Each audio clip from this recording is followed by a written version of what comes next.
tous et bienvenue à notre culte. Nous sommes très heureux de nous retrouver encore ensemble ce matin pour louer, adorer notre Sauveur. Et sans plus tarder, je vous invite à prendre ce chant qui nous dit le Saint-Esprit est là et tout peut arriver. Amen. Là où le Seigneur est présent, il se passe toujours quelque chose. Il manifeste sa présence à ses enfants. Chantons ensemble et louons le Seigneur au travers ce chant.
Déclarer que tu es grand ce matin. Nous voulons te remercier. Jésus, te dire prends toute la place qui te revient. Tu es magnifique, Seigneur. Tu es digne de louange, Jésus.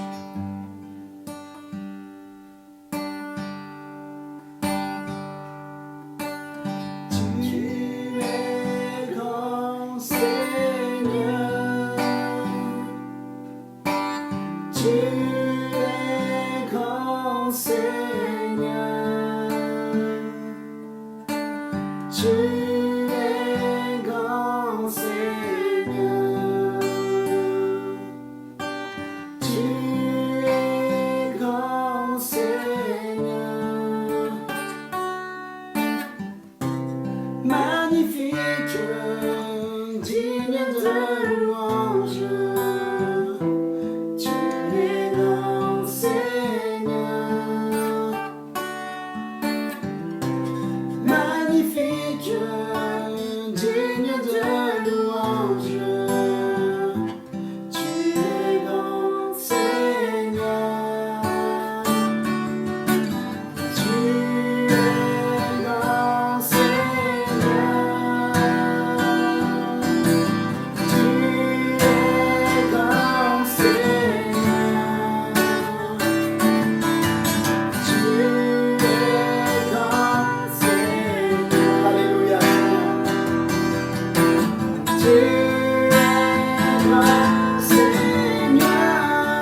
est venu maintenant d'ouvrir la parole de Dieu et comment, en ce dimanche de Pentecôte, ne pas parler de la Pentecôte. D'autant plus pour nous, chrétiens pentecôtistes, pasteurs pentecôtistes, comment ne pouvons pas évoquer la Pentecôte en ce jour de Pentecôte. Et si on posait la question à nos amis, à nos voisins, aux personnes que nous pouvons rencontrer dans la rue, si nous leur posions cette question, qu'est-ce que pour vous la Pentecôte ? Qu'est-ce que la Pentecôte ? Eh bien, certainement, nous aurions des réponses du type c'est un jour férié, c'est une fête religieuse, c'est un temps pour se reposer. Et puis, certainement, plusieurs autres réponses de ce type. Mais pour nous qui avons fait une rencontre personnelle avec Jésus-Christ, la Pentecôte, c'est un moment particulier, un moment où l'Esprit de Dieu vient revêtir l'Église, où l'Esprit de Dieu vient équiper l'Église. Nous pourrions faire donc la lecture de ce texte qui se trouve dans Actes chapitre 2, et à partir du verset 1er. Le jour de la Pentecôte, ils étaient tous ensemble dans le même lieu. Tout à coup, il vint du ciel un bruit comme celui d'un vent impétueux, et il remplit toute la maison où ils étaient assis. Des langues semblables à des langues de feu leur apparurent, séparées les unes des autres, et se posèrent sur chacun d'eux. Et ils furent tous remplis du Saint-Esprit et se mirent à parler en d'autres langues selon que l'Esprit leur donnait de s'exprimer. Or, il y avait en ces jours à Jérusalem des Juifs, hommes pieux, de toutes les nations qui sont sous le ciel. Au bruit qui eut lieu, la multitude accourut, et elle fut confondue parce que chacun les entendait parler dans sa propre langue. Ils étaient tous dans l'étonnement et la surprise, et ils se disaient les uns aux autres, « Voici ces gens qui parlent, ne sont-ils pas tous galiléens ? Et comment les entendons-nous parler dans notre propre langue à chacun, dans notre langue maternelle ? Parthes, Mèdes, Élamites, ceux qui habitent la Mésopotamie, la Judée, la Cappadoce, le pont de l'Asie, la Phrygie, la Pamphylie, l'Égypte, le territoire de la Libye voisine, de Cyrène, et ceux qui sont venus de Rome, juifs et prosélytes, crétois et arabes. Comment les entendons-nous parler dans nos langues des merveilles de Dieu ? Et ils étaient tous dans l'étonnement, et ne sachant que penser, ils se disaient les uns les autres. Que veut dire ceci ? Mais d'autres se moquaient et disaient, ils sont pleins de vin doux. Alors Pierre, se présentant avec les 11, éleva la voix et leur parla en ces termes. Hommes juifs, et vous qui séjournez à Jérusalem, sachez ceci et prêtez l'oreille à mes paroles.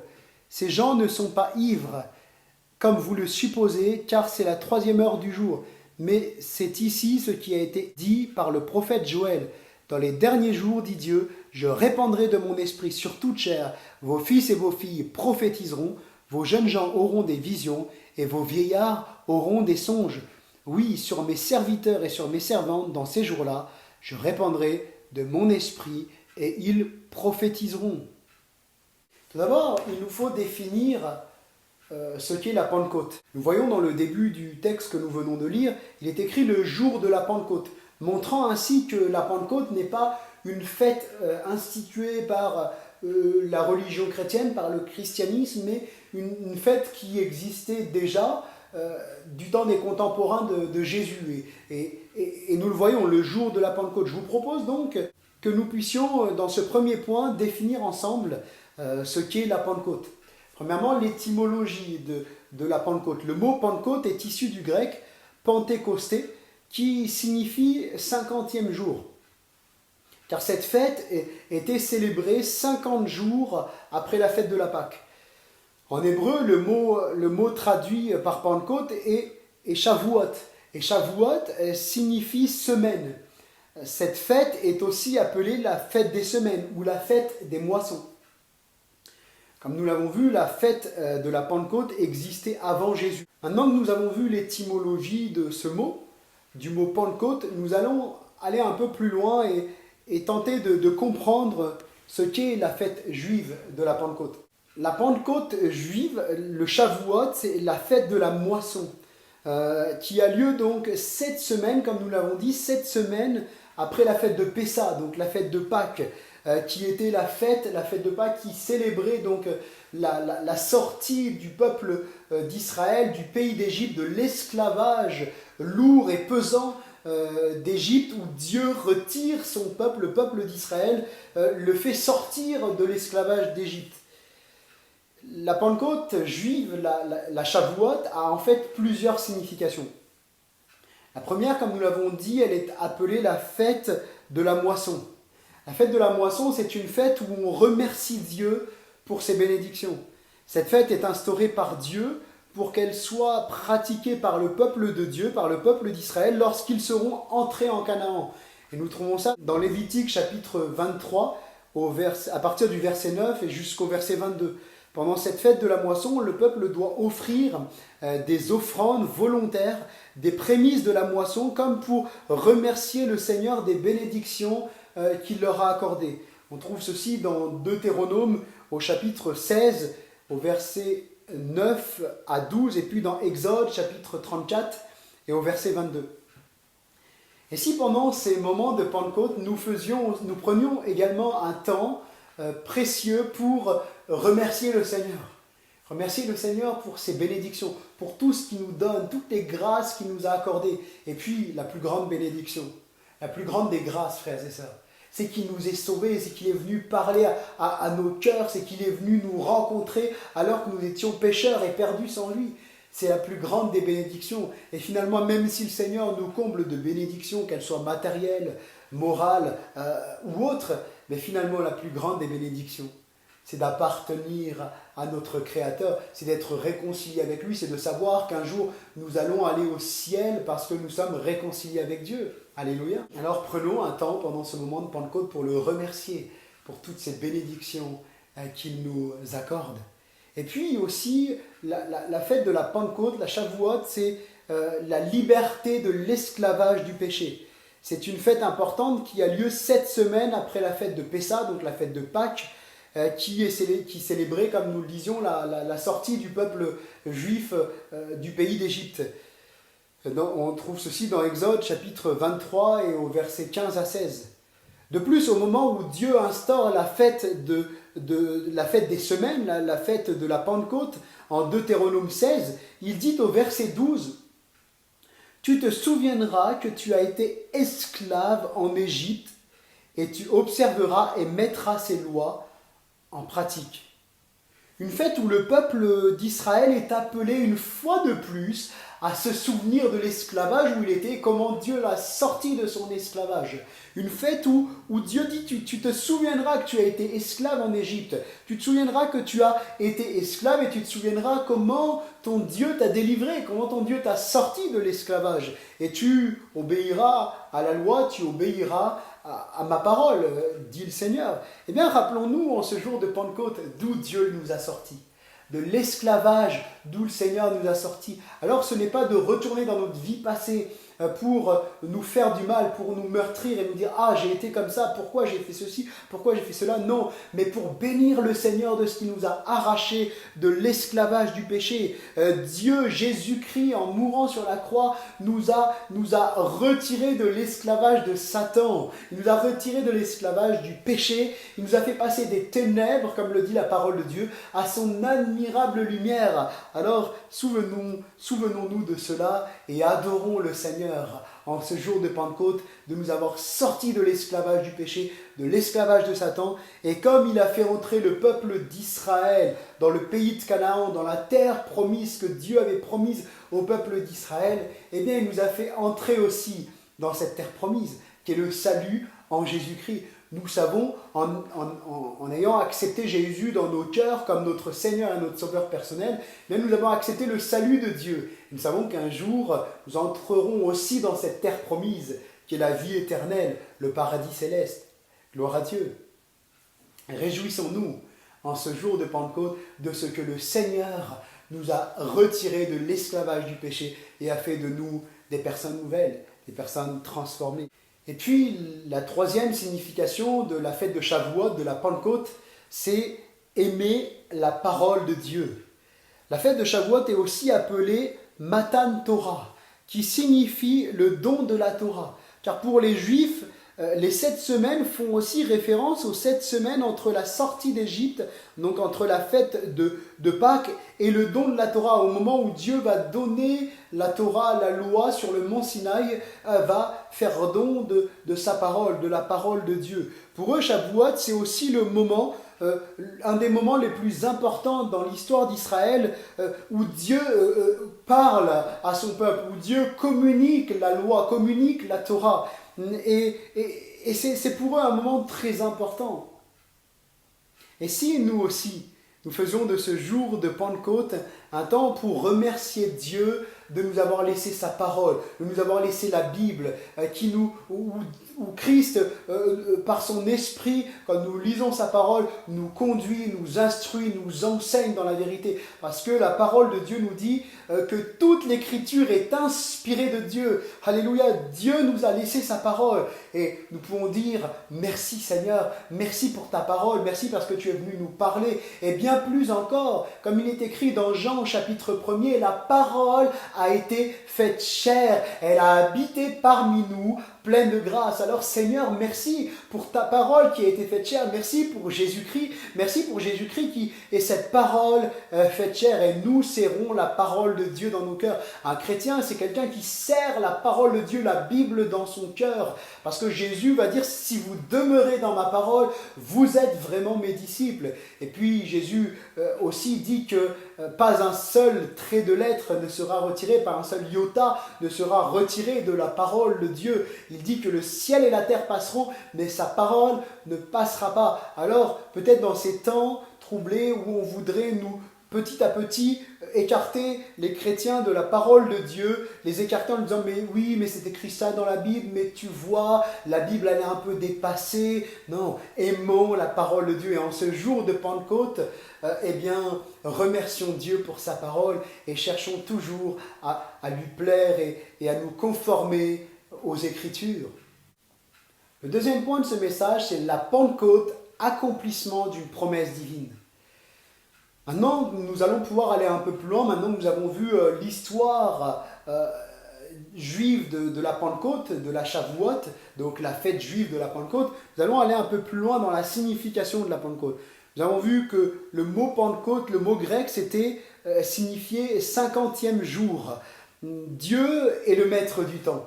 Je crois que Dieu est le maître du temps. Comme je le disais dans la dernière fois où j'ai apporté la parole de Dieu, je disais que Dieu, Jésus n'arrive jamais en retard, parce que Jésus est le maître du temps. Dieu est le maître du temps. Et Dieu avait tout prévu. Et même la mort et la résurrection de Christ étaient prévues dans le calendrier divin. La mort et la résurrection de Christ sont arrivées à un temps bien précis. Et il est même écrit dans la Bible que son heure n'était pas encore venue. L'heure de la mort de Jésus n'était pas encore venue parce que sa mort devait arriver dans un moment particulier du temps d'Israël, de l'histoire d'Israël. Il fallait que Christ meure à un temps marqué, à un temps donné. Dieu a délivré le peuple d'Israël de l'esclavage du péché, de l'esclavage de l'Égypte, et Christ, en mourant sur la croix, a été cette victime expiatoire qui a pris sur lui nos péchés. Et à Pâques, il est ressuscité. Il est devenu vainqueur de la mort. Il a été vainqueur sur la mort. La mort n'a pas pu le retenir. Non, la mort n'a pas eu de puissance sur Jésus. Elle n'a pas pu le retenir. Mais il est ressuscité au moment de Pâques. Et il nous rend libres aussi de l'esclavage du péché. Il a fait de nous des personnes nouvelles. Des personnes qui ont reçu cette nouvelle vie en se repentant de nos péchés, en nous convertissant. Christ est ressuscité à Pâques. Christ a vaincu la mort le jour de Pâques. Et ceci est riche en signification, comme nous venons de le dire. Ceci est très riche en signification. Christ a vaincu la mort, a vaincu Satan, est ressuscité d'entre les morts le jour de Pâques. Alléluia. Et 50 jours après la Pâques, après sa victoire sur la mort, il envoie le Saint-Esprit à ses disciples. L'accomplissement d'une promesse divine. Une promesse qui vient de Dieu et non des hommes. Dans sa prédication à la Pentecôte, Pierre va citer une promesse que Dieu a faite et j'aimerais que nous la lisions ensemble. Elle se trouve dans Joël, au chapitre 2, et à partir du verset 28. Dieu dit ceci: « Après cela, je répandrai mon esprit sur toute chair. Vos fils et vos filles prophétiseront, vos vieillards auront des songes, et vos jeunes gens des visions. Même sur les serviteurs et sur les servantes, dans ces jours-là, je répandrai mon esprit. » Et ce n'est pas une doctrine produite par l'imagination de l'être humain, produite par des chrétiens qui auraient décidé d'inventer une fête qui s'appellerait la Pentecôte, une promesse qui s'appellerait la Pentecôte. Non, cette promesse, elle vient tout droit de Dieu, elle vient du ciel. C'est Dieu qui promet qu'un jour il enverra son esprit sur toute chair, sur ses serviteurs, sur ses servants. Il enverra son esprit. On ne peut pas faire de copier-coller de la Pentecôte. On ne peut pas imiter le baptême du Saint-Esprit, imiter le signe initial qui est le parler en langue, car c'est l'œuvre toute puissante de Dieu. C'est Dieu qui envoie sa promesse à l'Église, sur l'Église. Il est écrit dans le texte, je voudrais souligner ceci avec vous, il est écrit « Je répandrai ». C'est Dieu qui parle et qui dit « Je répandrai » et non pas quelqu'un répandra, non pas un disciple répandra, mais « je ». Donc le Seigneur, je répandrai de mon esprit. Il précise encore de mon esprit. Je répandrai de mon esprit sur toute chair. C'est Dieu lui-même qui promet de répandre son esprit. C'est la promesse de Dieu pour son Église, pour ceux qui croient, pour ceux qui ont fait cette rencontre personnelle avec le Christ. C'est une promesse du Seigneur Jésus également à ses disciples. Si Dieu a promis qu'il répandrait de son esprit sur toute chair, Jésus, qui est Dieu, ne peut pas aller à l'encontre de cette promesse. Donc nous devons trouver dans la parole de Dieu, dans les évangiles, dans le Nouveau Testament, des preuves qui nous montrent que Jésus aussi a promis que le Saint-Esprit viendrait. Et nous avons notamment cette référence dans Luc chapitre 24 et au verset 49, il est écrit « Et voici », donc c'est Jésus qui parle, « Et voici, j'enverrai sur vous ce que mon Père a promis. Mais vous, restez dans la ville jusqu'à ce que vous soyez revêtus de la puissance d'en haut. » Et dans Actes, chapitre 1er, verset 8, il est écrit ceci, « Mais vous recevrez une puissance, le Saint-Esprit survenant sur vous, et vous serez mes témoins à Jérusalem, dans toute la Judée, dans la Samarie, et jusqu'aux extrémités de la terre. » Jésus a promis qu'il enverrait son esprit. Jésus a promis qu'il répandrait son esprit. Il va même dire aux disciples, aux apôtres, ne sortez pas de Jérusalem jusqu'à ce que vous receviez la puissance du Saint-Esprit, que vous receviez le baptême du Saint-Esprit, que vous receviez cette Pentecôte. C'est une promesse de Dieu, une promesse de Christ, c'est une promesse du Seigneur intemporelle. Actes chapitre 2 au verset 39, Pierre, dans sa prédication, va dire « Car la promesse est pour vous, et pour vos enfants, et pour tous ceux qui sont au loin, en aussi grand nombre que le Seigneur, notre Dieu, les appellera. » Pierre explique à ceux qui écoutaient sa prédication que la promesse du baptême dans le Saint-Esprit est intemporelle. Et il précise pour tous ceux qui sont au loin, en aussi grand nombre que Dieu les appellera. Nous pouvons voir par là que Dieu ne tient pas compte des barrières ethniques. Il est écrit pour vous et vos enfants et pour tous ceux qui sont au loin sur le plan géographique.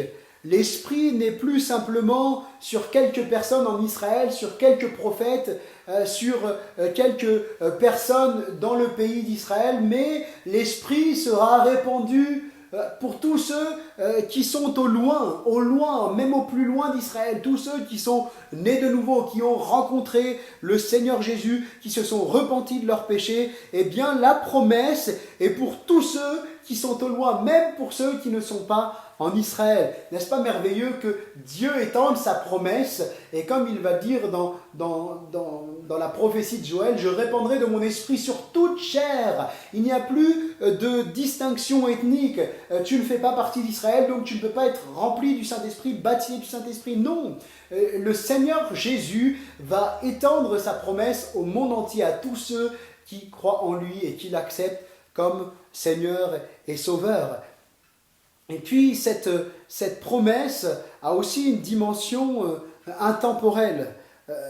Il est écrit qu'ils sont au loin sur le plan géographique, mais la suite de ce verset nous montre en fait qu'il s'agit de toute génération, puisqu'il est dit en aussi grand nombre que Dieu les appellera. Alors si Dieu appelle au salut, si Dieu a appelé chacun d'entre nous au salut, alors la promesse est pour nous. Nous qui avons été appelés au salut, nous qui nous sommes convertis, qui sommes entrés dans le plan de salut de Dieu, alors la promesse est pour chacun d'entre nous. Donc, nous sommes plus de 2000 ans après Jésus-Christ, mais la promesse est toujours actuelle. La promesse est toujours d'actualité parce que Dieu nous a appelés au salut, parce que nous sommes entrés dans le salut de Dieu, nous nous sommes repentis. Alors, la promesse est pour nous. Alléluia! Troisièmement, la puissance du Saint-Esprit sur l'Église. Attention, certains en prenant le texte de Actes, chapitre 1er, verset 8, disent que le Saint-Esprit est une puissance. Et il est important de souligner quand même cet aspect parce que certains ont voulu perturber, déstabiliser les chrétiens en leur disant, vous voyez, le texte dit, vous recevrez une puissance, le Saint-Esprit survenant sur vous. Mais si on prend la traduction la plus littérale, nous devrions traduire comme ceci. Vous recevrez une puissance venant, ou survenant, du Saint-Esprit sur vous. Vous recevrez une puissance venant du Saint-Esprit sur vous. Le Saint-Esprit n'est pas une puissance, il est une personne, il est Dieu. Il est la troisième personne de la divinité. Comme Jésus va le dire, vous baptiserez au nom du Père, du Fils et du Saint-Esprit. Le Saint-Esprit est la troisième personne de la divinité. Ce Dieu qui se révèle à l'être humain sous forme de trois personnes, mais pleinement un. Donc, le Saint-Esprit n'est pas une puissance. Le baptême du Saint-Esprit est une puissance. C'est la puissance qui vient du Saint-Esprit. Le Saint-Esprit est une personne et il envoie la puissance, c'est-à-dire le baptême du Saint-Esprit. Il envoie ce revêtement de puissance sur l'Église. Nous n'aurons pas le temps de faire une étude approfondie ce matin et détaillée de la personnalité du Saint-Esprit, mais de nombreux textes nous montrent que le Saint-Esprit possède les attributs d'une personne, comme il possède les attributs divins, les attributs de Dieu. Il est omniscient, omniprésent, omnipotent, éternel. Nous n'aurions pas le temps de nous arrêter, mais j'aimerais citer quelques versets rapidement avec vous, et quelques attributs qui nous montrent que le Saint-Esprit est une personne. Tout d'abord, nous voyons que le Saint-Esprit entend. Il est écrit dans Jean chapitre 16 et verset 13, Jésus dit que l'Esprit dira tout ce qu'il aura entendu. Donc le Saint-Esprit dira aux croyants tout ce qu'il aura entendu. Donc le Saint-Esprit entend. Puis le Saint-Esprit parle. Il est écrit dans Actes chapitre 13 et verset 2, le Saint-Esprit dit, mettez-moi à part Paul et Barnabas. Puis dans Apocalypse chapitre 2 et verset 7, il est écrit, l'Esprit dit aux églises. Donc l'Esprit entend, l'Esprit parle, et puis l'Esprit éprouve aussi des émotions, des sentiments. Il est écrit dans Éphésiens chapitre 4 et verset 30, n'attristez pas le Saint-Esprit de Dieu. Donc nous pouvons aussi attrister. Le Saint-Esprit peut être attristé, peut être triste. Donc il ressent aussi des émotions, des sentiments, comme une personne humaine pourrait ressentir des émotions et des sentiments. Donc le Saint-Esprit est une personne, il n'est pas une puissance. Et il est important de le souligner. Et nous pourrions, dans une étude encore plus détaillée, voir tous les attributs qui font référence à la personnalité du Saint-Esprit, mais aussi tous les attributs qui montrent que le Saint-Esprit est Dieu, qu'il est la troisième personne de la divinité. Le Saint-Esprit, c'est une personne, c'est Dieu, et de lui vient la puissance, c'est-à-dire le baptême dans le Saint-Esprit. Le baptême du Saint-Esprit, la Pentecôte, c'est la puissance de Dieu pour équiper ses enfants, pour témoigner. Puissance de Dieu pour équiper ses enfants, pour équiper les croyants au témoignage. Avant d'aborder ce point, il est important de faire une précision concernant le baptême dans le Saint-Esprit. Parce que dans le passé, certains ont commis des erreurs en disant que des chrétiens qui ne sont pas baptisés dans le Saint-Esprit ne sont pas sauvés. Et nous ne pouvons pas, bien sûr, admettre une telle théologie. une telle façon de penser, un tel enseignement, parce que ce qui nous sauve, c'est l'œuvre de Christ sur la croix, qui est mort pour pardonner nos péchés, qui est ressuscité pour nous donner une vie nouvelle. Et quand Jésus va parler à Nicodème, il va lui dire ceci: si un homme ne naît d'eau et d'esprit, il ne peut entrer dans le royaume de Dieu. Et certains, en se basant sur ce texte, ont dit, vous voyez, si quelqu'un ne naît d'esprit, il ne peut entrer dans le royaume de Dieu. Donc si quelqu'un n'est pas baptisé dans le Saint-Esprit, il ne peut entrer dans le royaume de Dieu. Bien sûr, c'est une interprétation très mauvaise de ce texte, parce que ce dont Jésus parle, ce dont il enseigne dans l'évangile de Jean au chapitre 3, c'est sur la nouvelle naissance. Il faut qu'un homme naisse de nouveau.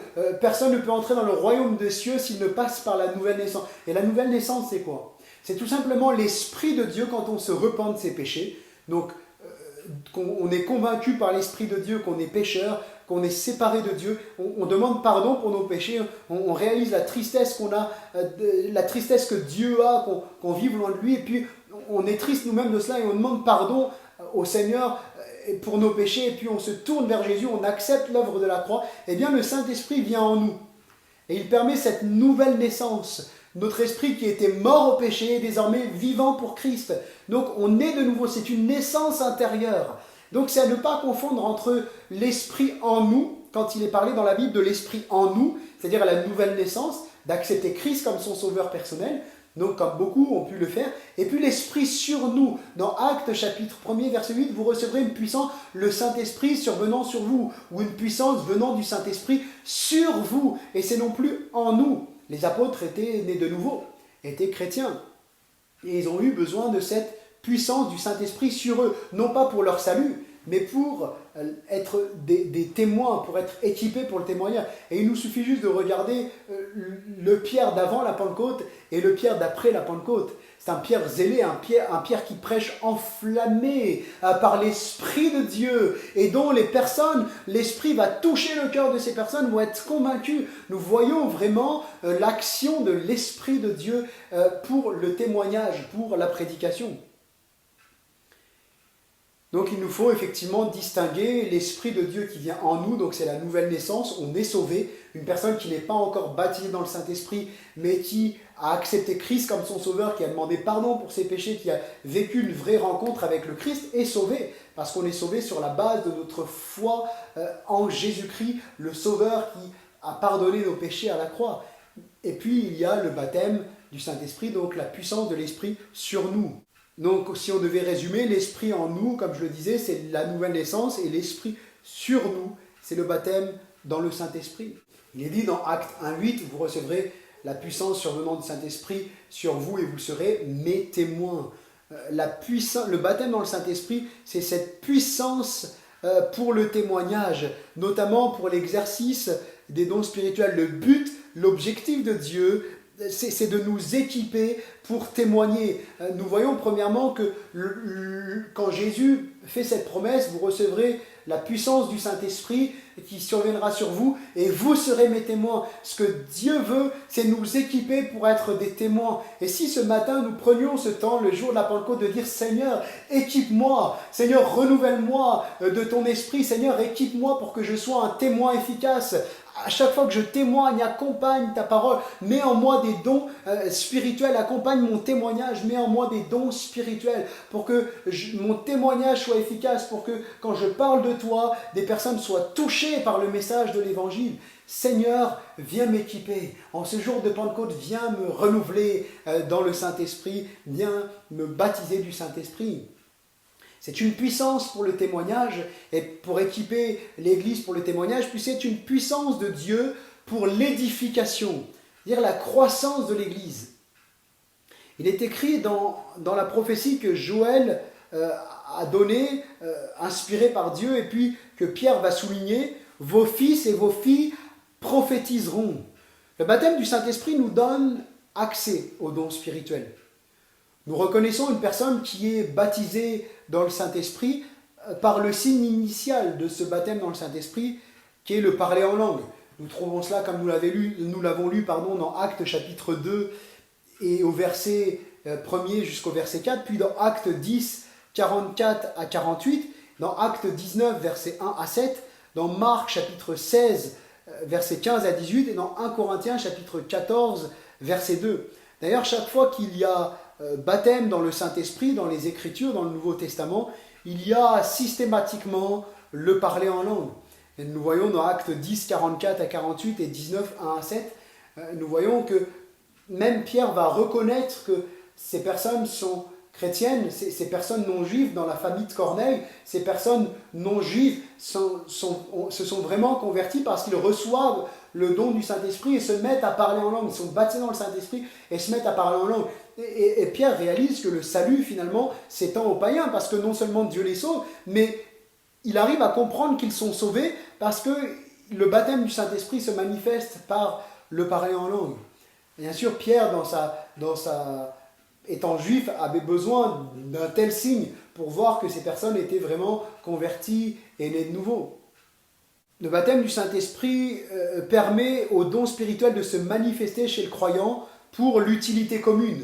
Il est écrit dans 1 Corinthiens, chapitre 12, verset 7, « Or, à chacun, la manifestation de l'Esprit est donnée pour l'utilité commune, donc pour l'utilité commune à l'Église, pour l'édification de l'Église. » Nous trouvons ceci donc dans 1 Corinthiens, chapitre 14, verset 5 et au verset 12, mais aussi pour confirmer, pour appuyer le témoignage, le message de l'Évangile, quand un chrétien témoigne de sa foi, quand un prédicateur prêche l'Évangile, il peut avoir une parole de connaissance, une parole de sagesse, une parole de foi, ou même un don de guérison, et que la personne se trouve guérie, que la personne se trouve touchée par un don de prophétie, une parole de connaissance, juste par le témoignage ou par la prédication de l'Évangile. Et nous trouvons ceci dans Actes chapitre 14 et verset 3, aussi dans Marc chapitre 16, verset 15 à 19, où Dieu montre qu'il a accompagné sa parole, et puis dans Hébreux chapitre 2, verset 4. En conclusion de ce message, frères et sœurs, en ce jour de Pentecôte, aspirons à vivre la Pentecôte chaque jour. C'est vrai que nous ne sommes pas accrochés comme des personnes religieuses à des rites, absolument à des rites. La Pentecôte, il faut ceci, il faut cela, il faut que ce soit comme ci, il faut que ce soit comme cela. Non. Nous, la Pentecôte, nous sommes appelés à la vivre tous les jours, à vivre cette effusion de l'Esprit dans nos vies chaque jour. Rechercher le baptême du Saint-Esprit sans se décourager. Ce qui est merveilleux, c'est que tout ce que nous avons vu précédemment, cette promesse de la puissance du Saint-Esprit, des dons spirituels, du parler en langue, elle est pour tous les croyants nés de nouveau. Chacun d'entre nous, chaque chrétien né de nouveau, la promesse est pour chacun d'entre nous. Si quelqu'un ce matin aspire à vivre la Pentecôte, à être baptisé dans le Saint-Esprit, eh bien, je suis sûr que là où tu es, Dieu est capable de te baptiser dans le Saint-Esprit. Peut-être tu es en famille, dans ton salon, assis dans ton canapé, en train d'écouter cette vidéo. Eh bien, Dieu est capable de te baptiser dans le Saint-Esprit où tu es. Simplement, à la suite de ces moments, à la suite de cette prédication, eh bien, prie le Seigneur, même en famille. Demande à l'Esprit de Dieu, demande à Dieu de te revêtir de son Esprit. Et je suis sûr qu'il est capable, comme à la Pentecôte, lorsque les 120 fidèles ont été baptisés dans le Saint-Esprit et que les langues, comme des langues de feu, sont déposées sur chacun d'eux, même sur ta famille, l'Esprit de Dieu est capable de s'emparer de chacun d'entre vous et de vous baptiser du Saint-Esprit, que vous mettiez à parler en langue. Si quelqu'un ce matin aspire au baptême dans le Saint-Esprit, eh bien, continue de le rechercher. Dieu est capable ce matin de te baptiser dans le Saint-Esprit. Nous avons ce témoignage à l'église de Dijon d'une sœur âgée qui, il y a quelques mois en arrière, est venue à l'imposition des mains, et puis avec le pasteur Landry, nous nous sommes approchés et nous avons dit: sœur, pourquoi vous voulez que nous prions pour vous? Elle nous dit: je recherche le baptême dans le Saint-Esprit, je veux être baptisé dans le Saint-Esprit. À peine mettions-nous la main sur notre sœur pour prier avec elle, à peine commencions-nous à élever notre voix pour prier, que la sœur se mettait à prier et à parler en langue. Elle était immédiatement baptisée dans le Saint-Esprit. Le Seigneur avait accompli sa promesse, avait répondu au désir de notre sœur d'être baptisée dans le Saint-Esprit. Et dernièrement, j'appelais cette sœur et je lui disais: sœur, comment ça va? Est-ce que depuis ces mois qui sont passés, vous continuez à parler en langue? Et elle me disait: frère, tous les jours dans mes prières, je prie Dieu en langue, je loue Dieu en langue. Et cette promesse que cette sœur a vécue, eh bien, elle est aussi pour toi, elle est pour chacun d'entre nous. Si peut-être tu recherches le baptême dans le Saint-Esprit depuis un moment, et puis que peut-être tu te serais découragé, tu te dis, mais finalement, peut-être que c'est pas pour moi. Peut-être que certains ont raison, c'était peut-être pour l'Église, au début, l'Église primitive, l'Église qui démarrait parce qu'elle avait besoin de ça, mais c'est pas pour moi aujourd'hui. Eh bien, j'aimerais t'encourager par le témoignage de cette sœur, et puis parce que la parole de Dieu dit que c'est pour chacun d'entre nous. Ne te décourage pas, continue de le rechercher. Et je suis persuadé que même ce matin, ça peut être le moment où la Pentecôte vient, où l'Esprit de Dieu vient, l'effusion de l'Esprit vient sur ta vie. Alors, dans quelques instants, tu vas pouvoir prier et chercher aspirer, demander, Seigneur, baptise-moi du Saint-Esprit. Et comme Jésus dit, le Père ne refusera pas le Saint-Esprit à ceux qui le lui demandent. Alors demande au Seigneur et il va te remplir, te baptiser du Saint-Esprit. Rechercher à se laisser visiter, renouveler par le Saint-Esprit.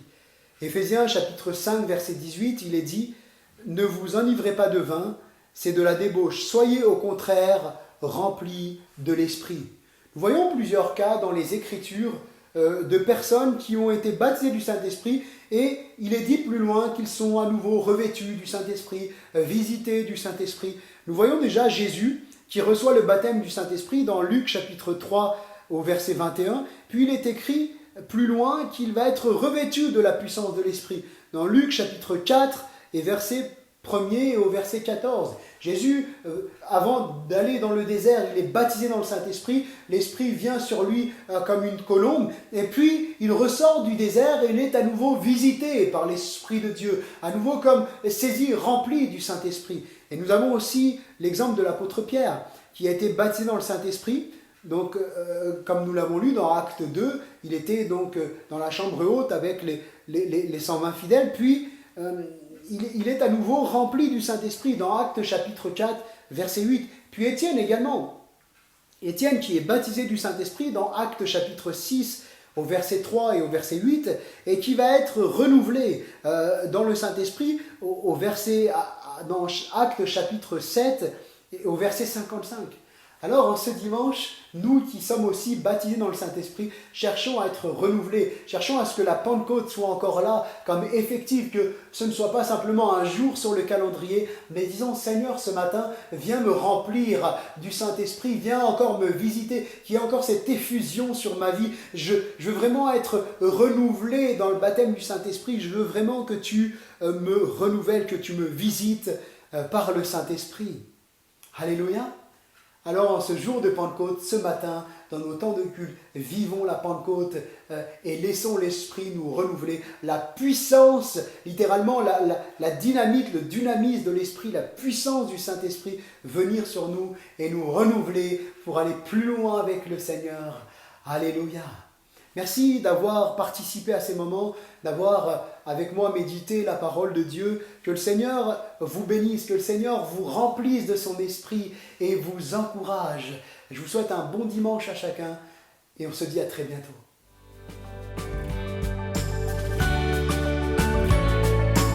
Merci à tous de nous avoir suivis. Nous vous donnons rendez-vous chaque mardi et jeudi à 19h, ainsi que le dimanche à 10h.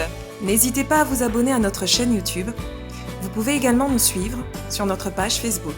Pour toute question ou demande de prière, vous pouvez contacter l'équipe pastorale qui se tient à votre disposition via le site internet add-dijon.com. Que Dieu vous bénisse.